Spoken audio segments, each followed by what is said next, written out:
What's up, guys? Grateful Gardener here, and Cass. She's down there enjoying rolling around, and I'm sure getting all kinds of my clover seeds on her, but it's fine. I pick them off and throw them back in the yard. So today I want to talk about my tomato bed and what I'm trying to accomplish, what I did. And this is kind of early. I'd say that this has been planted for maybe 3 weeks. Yeah, maybe 4, maybe a month. I got to look at I'm actually trying to be more diligent this year and keep a notebook, but so far I'm failing pretty miserably at it. So anyway, here's what I'm trying to accomplish with this. So the bed itself is 12 foot by 3 foot. This is just moved into this house.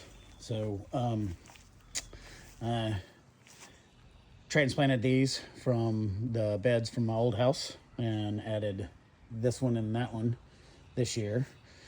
And then here I'm going to actually add another one next year and put a bean tower on it for beans, maybe even some corn, and another one here to put just marigolds. So well, back to the tomato plants.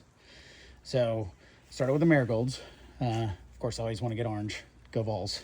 Hopefully we'll have a decent season this year. Anyway, so then I came in and wanted to plant as many companion herbs as I could. So I've got chives, got basil, got cilantro, got parsley, got dill, and I've got oregano. So planted all those as companion plants. In the back, these are, and I'm going to go ahead and tell you something, folks. I pronounce things the way that I pronounce things. Oh shit, I got to treat those. See that right there? That's a little mite that gets on these. Yeah, so I don't pronounce things right, and I know I don't, and I don't really care. But I call these Nasturtium or Nasturtium, I don't know, look it up. They're plants that they'll drape over, and they're edible flowers and edible leaves. They're a little bitter. They don't really taste like much, but it's kind of cool to put the flowers on there. Anyway, because they drape, I want them to drape this way, so they'll give a good ground cover. I've got, obviously, the worm tower, which talked about. This one is got a little bit of stuff in it, but I'm going to keep feeding it.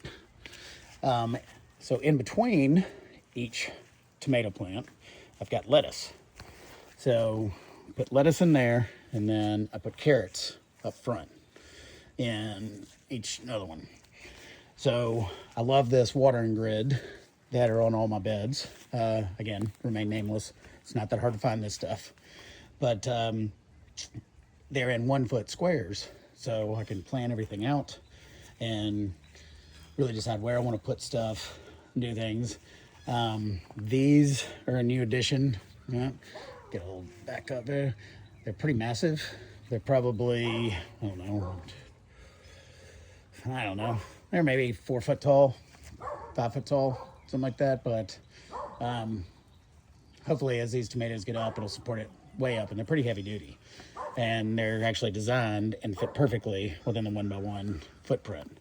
So in this bed, had good soil to start with, but it's first year, it's brand new soil.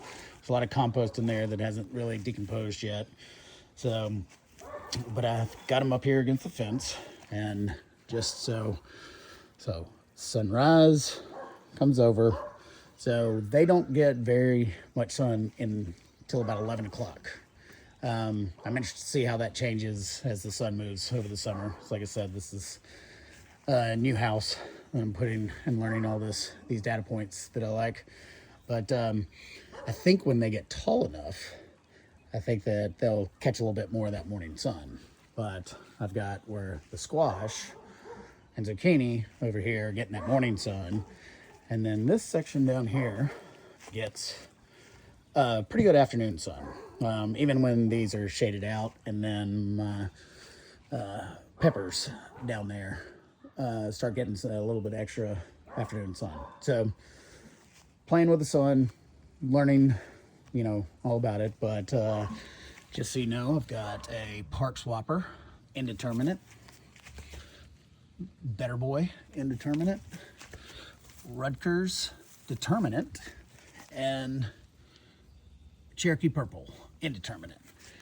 Cherokee Purple is probably one of my favorites. I just think they look pretty cool. I like the way they taste, but as well. But yeah, so we'll see how everything grows up.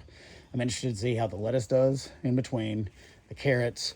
I know I'm planting some of the stuff in the wrong time of year. Again, I'm doing all kinds of different experiments in here, but I think if it all works out the way that I have it in my head, which is not the way things always work out, hence why I'm a 49-year-old single person. But there's Cass again. Stop. I sound weird doing that. So anyway, I think that this garden will it will produce a great deal of fruit, and I'm hoping that visually it's going to be pretty stunning. I really think it'll be badass if that Nasturtium actually drapes over like I know it can, and kind of covers that up with a nice green wall with leaves and really vibrant, pretty different colored flowers. Red, I think it's red, yellow. I don't remember if there's white in there or not. But yeah, so that's my tomato garden. And I'll show you the next one in the next video. The Grateful Gardener.